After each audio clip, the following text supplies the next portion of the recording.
Welcome to the Startup Funding Espresso. I'm Hall T. Martin, where we talk about how to raise funding and invest in startups and the time it takes to drink an espresso.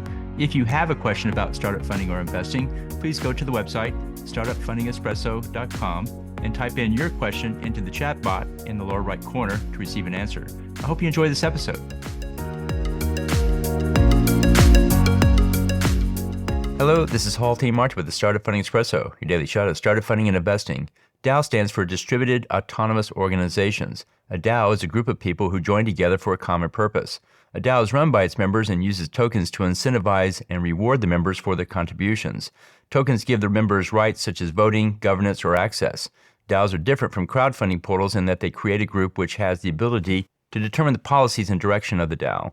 The laws around securities for DAOs are not yet finalized, and so it's unclear how the SEC will treat a DAO that raises capital for an ownership interest. DAOs can also be considered the next generation of companies with a new legal form, governance, and compensation structure.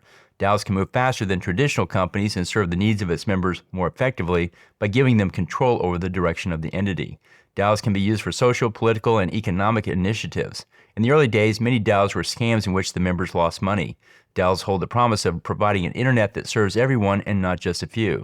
Can provide a fair place for doing business and providing content creators a fair wage for their work. Thank you for joining us for the Startup Funding Espresso, where we help startups and investors connect for funding. Let's go start us into today.